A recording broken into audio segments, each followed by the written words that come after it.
Hi, it's Alex from Groovy Entertainment. Today we got another book on tape to play for you. Today book is Pinduli from 2004. So let's get started.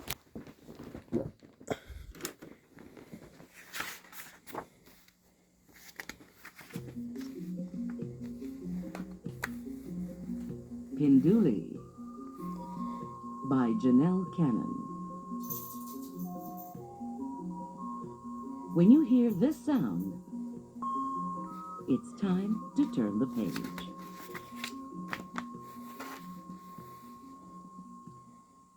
The sun was low in the East African sky. The animals had been sleeping all through the hot afternoon, and now they began to stir. Pinduli awoke before Mama Hyena, eager to explore. Don't go far, Mama yawned. We must hunt soon. There has been so little to eat lately that we'll need all night to find enough to fill our bellies. Pinduli promised to stay close and trotted away.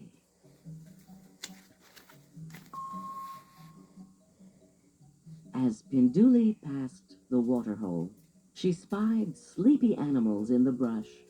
She sniffed the air, which was rich with exquisite and mysterious smells. But something was not so exquisite or mysterious. It was the smell of dog. Pinduli's sharp ears picked up the soft pounding of pads on the dirt. She spotted a pack of wild dogs at play on a faraway ridge. And then they saw her.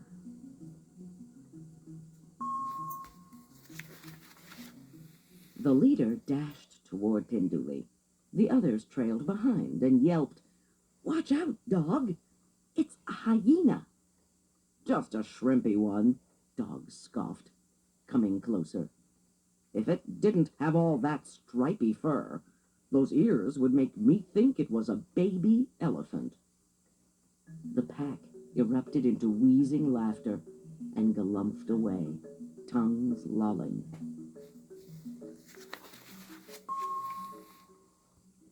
Pinduli had never given a thought to her ears. Were they really so big? She let them fall flat against her head. Plip, plop. "I can hardly hear now," Pinduli thought, but she kept her ears down.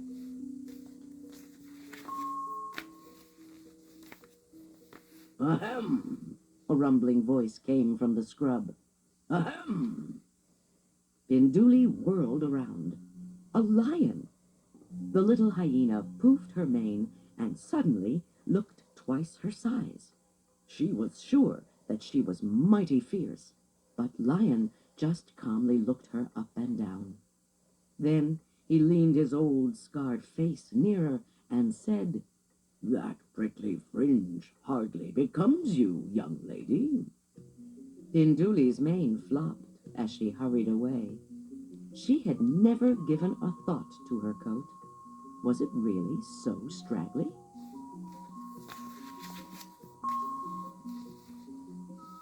Pinduli circled back to the waterhole, waded into the pool, and let the water soak into her fur. She figured that when the water ran off, her coat would lie flat. No more prickly fringe. Zebra and two friends strolled over, their brown eyes glinting at the sight of the soggy little hyena. Pinduli didn't like their amused look. She tried to lower herself deeper into the water and disappear, but she was too late.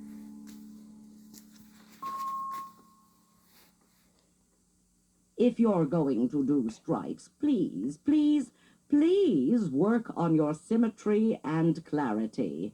Good grooming, not soaking, will take some of that unpleasant haziness out of your patterns," whinnied Zebra. Then the three tossed their heads, dipped their lips into the water, and drank.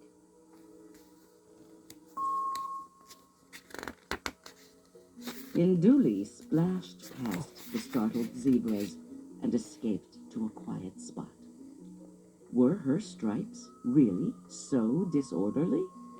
Didn't Mama Hyena always say she was the most beautiful hyena ever? She rolled and rolled in the pale dust, which stuck to her wet fur. Soon, her soft stripes had completely vanished.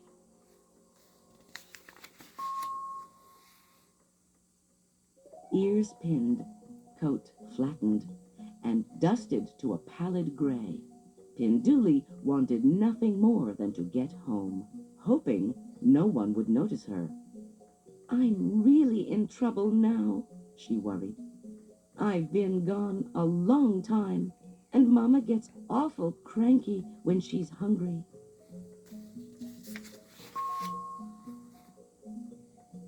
As she headed back to the rocky den, she saw lion, zebra, and dog, along with his rowdy pals, hanging around the waterhole.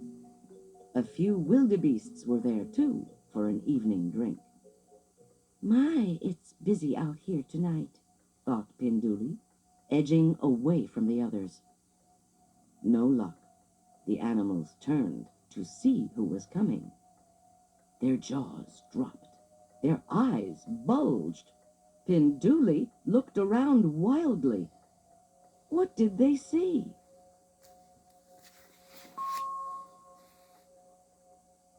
A ghost! The animals screamed. An evil spirit is upon us! They jumped and ran. Where? Where? Cried Pinduli as she raced behind them. Feet pounded and dust flew, and no one answered.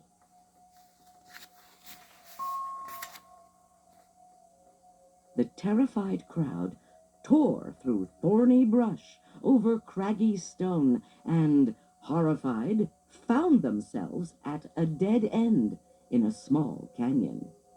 They screeched to a halt, huddling closely as they turned to face their worst fear.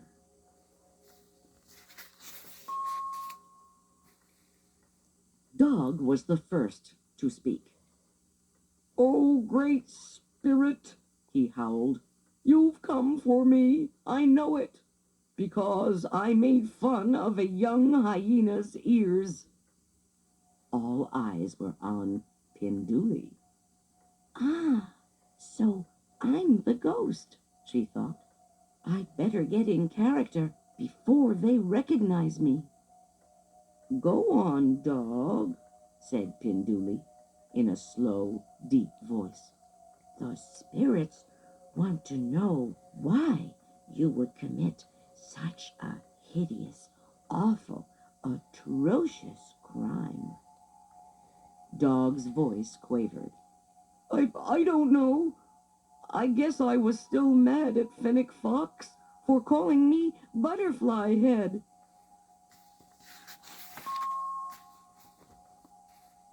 Lion joined in. Please spare us your wrath. I, too, have spread discord by insulting a young hyena's mane. But Vulture called my own mane a mange. Pinduli nodded sagely.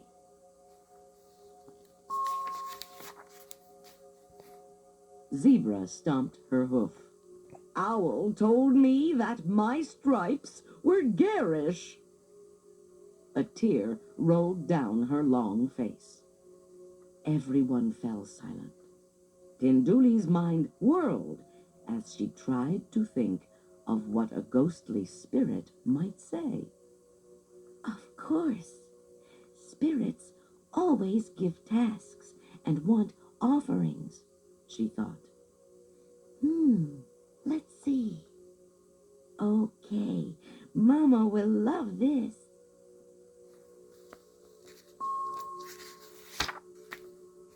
In order to appease bad spirits, you must find your tormentors and make peace, Pinduli called out with authority.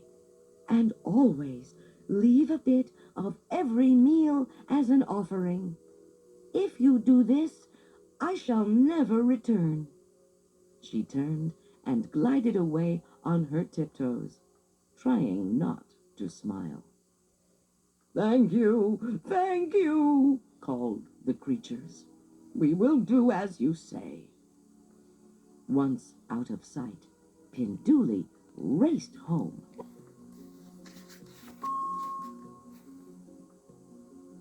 "There you are," cried Mama Hyena, as Pinduli galloped up to her. "You look awful." Pinduli was so glad to be home again. It was worth getting in trouble. She didn't even mind the 5 baths it took to get the dirt out of her fur. In fact, it took all night to get Pinduli looking like a beautiful hyena again. "I was worried sick. I went looking everywhere for you," said Mama Hyena, as she helped smooth Pinduli's coat. "Now that you're all straightened up, we've got to get out and find something to eat. It's already morning, and I'm sure you are as ravenous as I am." Pinduli's stomach growled.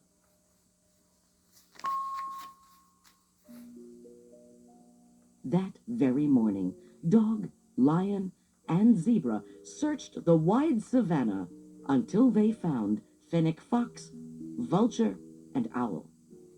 "We have come here on the order of the Great Spirit," Dog announced. "We must find out why you were so rude to us." Fennec Fox spoke up. "I guess I was having a bad day. Serval Cat said I looked like a little fuzzy bat without wings." He nodded to Dog.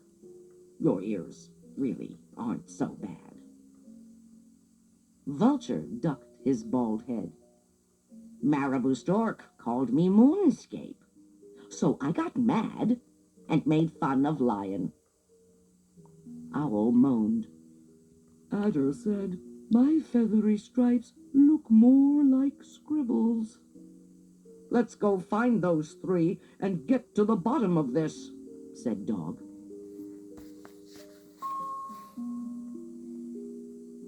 The oddball crowd went searching and found Serval, Marabou, and Adder.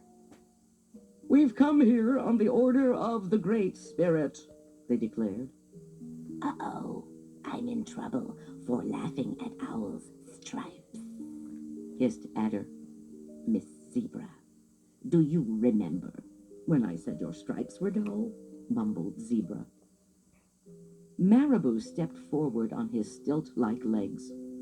"Lion told me that the glare of the sun on my head hurt his eyes." "Sorry," grumbled the big, bald cat.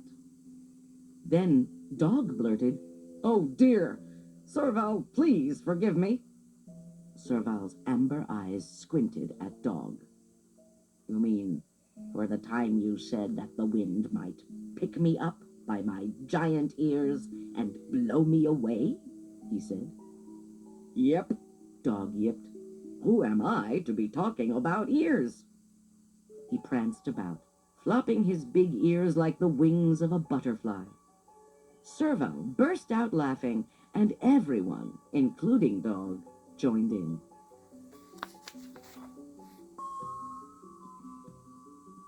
From that day on, things began to change for Pinduli and her mother. Instead of spending hours hungrily scrounging for meager meals, they found delicious treats everywhere. "Look, again! Eggs, fish, fruit. It's a miracle!" exclaimed Mama. As Pinduli tasted a sweet berry, she said, "The Great Spirit must be smiling upon us." Mama Hyena looked at her grinning daughter. "Wait a minute. Did you have something to do with this?" Laughing and feasting, Pinduli told the whole story. You're not only the most beautiful hyena ever, said Mama. You're the smartest hyena ever.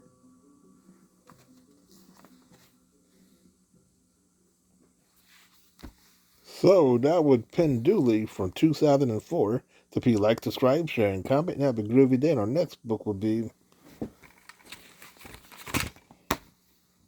Hybrid Pete Great Adventure, or Giant Adventure.